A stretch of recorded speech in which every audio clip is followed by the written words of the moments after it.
세월호 법안에 반대한 12명 중에 한 명이었어요. 그리고 세월호 특조위에 대해서 세금 낭비라고 했습니다. 이태원 참사의 원인은 광화문에서 용산으로 시위한 그 사람들 때문이라고 얘기했습니다. 그리고 백남기 농민 돌아가셨을 때 이게 불법 시위로 인한 그 지역적 사고로 말씀하셨어요. 이거는 민주당이 지금까지 이 세 사건에 대한 평가와 완전 반대입니다. 네. 저는 과거 국민의힘 시절에 그런 말씀하신 게 분명하기 때문에 네. 그에 대해서는 공개 사과해야 된다고 보고요. 두 번째는 그건 과거라고 합시다. 자, 그러면 잠깐만. 네. 민주당에 입당하시고 난 뒤가 더 중요하다고 보는데 네네. 이분이 민주당에 입당하고 난 뒤에 이재명 정부는 검찰 독재 정권을 무너뜨리고 만들어진 정부입니다. 네. 핵심적 시대 과제가 검찰개혁입니다. 네, 그렇죠. 근데 민주당원이 되고 난 뒤에 예컨대 저희 당의 박은정 의원과 논쟁을 하면서 수사 지휘권, 검사의 수사 지휘권 부활해야 된다고 하셨어요. 그 말은 수사기소 분리가 아니라 문재인 정부가 이루었던 수사권 조정 그 이전으로 돌아가자고 얘기하셨어요.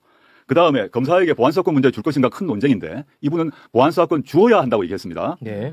세 번째 이제 검찰 개혁만 가지고 얘기하겠습니다. 네네. 세 번째 뭐냐면 최근에 아까 제가 말씀드렸던 공소청 법안, 중청 법안 1안, 2안, 3안 나와서 최종적으로 3안으로 되었고 저와 조국신당은 1안, 2안은 안 된다고 했지 않습니까? 이분은 정부 법안 즉 폐기되었던 1안, 2안이 옳다고 하셨어요.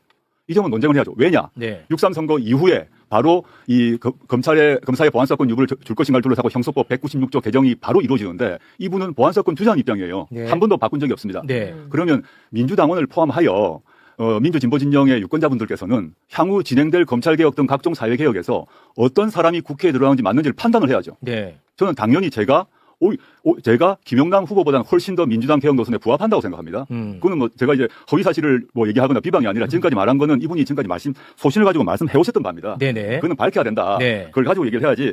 저는 우리 아까 민주당원 또는 뭐 넓은 의미의 민주진보 진영의 국민들이 많이 계신데 질문을 던져야 한다고 봅니다. 네. 당적이 민주당이면 모든 문제가 사라집니까? 과거의 발언이나 또 현재 소신이 반개혁적이라 하더라도 모든 게 면제부가 이루어집니까? 또는 당적이 민주당이 아니면 반대의 일이 발생합니까? 저는 아니라고 봅니다. 네. 그러면은 아까 이제 말씀하신 것 중에 제가 좀 질문을 좀 드리겠습니다. 예.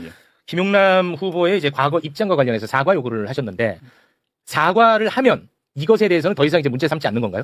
저는 이제 과거에 이태원 이런 문제가 이태원 그다음에 이제 용산 참사 뭐 백남기 농민 네. 같은 경우는 저한테 사과할 일이 아니고요. 그러니까 국민께 사과를 국민 사과를 많이 한다면 사과할 용기를 발휘하셔야 된다고 봅니다. 네. 그러면 이것과 관련해서 더 이상 문제 삼지 않는 건가요? 그러니까 저는 국민께 사과하고 네. 현재 민주당원이시잖아요. 민주당원에 부합된 행동을 하셔야 되고요. 네. 제가 사과를 요구한 거는 저한테는 저에게 주가 조작 세력의 정적